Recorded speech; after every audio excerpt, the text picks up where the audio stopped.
홍해를 건너므로 애국과의 단절이 이루어졌듯이 요단강을 건너고 할례를 행하며 유월절 준수로 가나안의 소산물을 먹기 시작함을 통해 이제 광야와의 단절이 이루어집니다.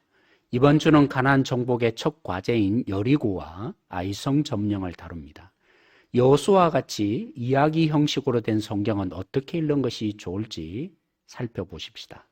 누가 언제 어디서 무엇을 어떻게 왜라는 형식을 갖추고 있는데요. 그럼 지난주 수요일 본문인 여리고 점령 작전과 이스라엘의 순종을 살펴보십시다. 1절에 먼저 여리고가 굳게 닫혀서 출입하는 자가 없다는 것으로 시작하고 있습니다. 여리고 발굴에 따르면 이중에 성벽이 쳐져 있는 것을 볼 수 있습니다. 그래서 굳게 닫으면 점령을 거의 불가능합니다. 하나님은 그들의 손에 넘겨주었다고 말씀하시는 것으로 명령하십니다. 첫 번째, 모든 군사는 매일매일 한 바퀴씩 6일 동안 돌라고 하십니다.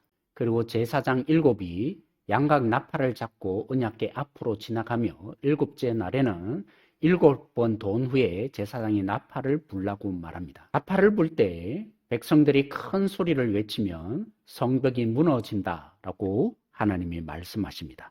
여호수아가 이제 백성들에게 전달하는데요. 먼저 제사장들에게 전달해 주는데요. 또 붙여진 것은 언약궤를 메라라는 부분들이 나타나는 것을 볼 수 있습니다. 물론 처음부터 명령하셨겠지만 여기에 드디어 확실히 나타나고 있죠.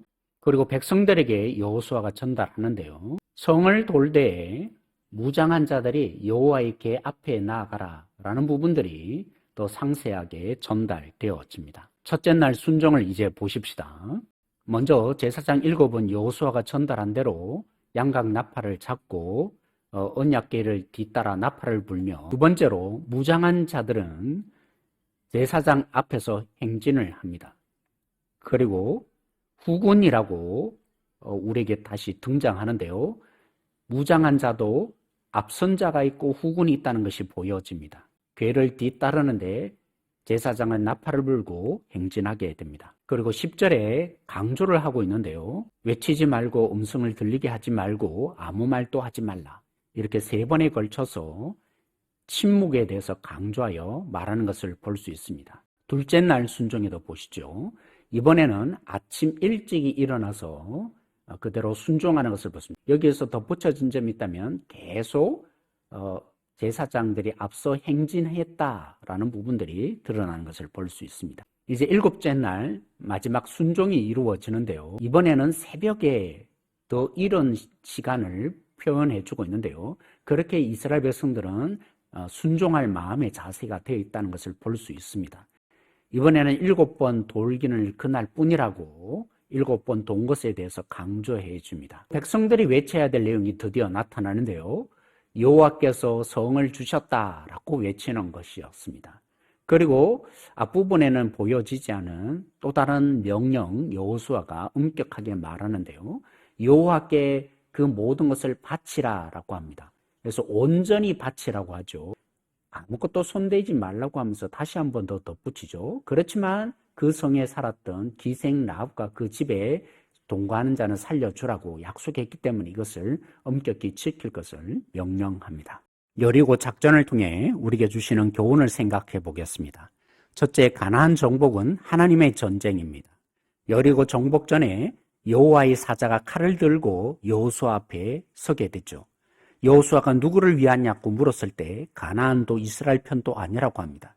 하나님이 친히 앞장서서 가나안과 전쟁하시기에 이스라엘은 하나님의 작전대로 순종해 가야 합니다.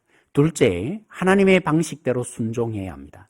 하나님이 싸우시는 사단과의 전쟁에 우리가 뛰어들었기에 하나님의 뜻을 분별할 수 있는 말씀과 순종할 수 있는 능력인 기도가 중요합니다. 세상에서조차도 우리는 하나님의 방식대로, 그러니까 십자가의 방식대로 살아가야 합니다. 세 번째, 순종할 때 비로소 하나님의 뜻이 우리에게 온전히 드러나기 시작합니다. 하나님의 말씀을 따라 순종하다 보면 하나님의 마음과 계획이 무엇이는지를 헤아려지게 되어지고 우리의 삶에 살아계신 하나님을 누리게 됩니다. 하나님의 전쟁에 뛰어드십시다. 하나님의 방식대로 살아가는 하나님의 동력자가 되십시다. 그래서 하나님의 능력과 영광과 소망을 더 누리게 되어지고 살아계신 하나님을 경험하는 행복한 성도가 되어지십시다.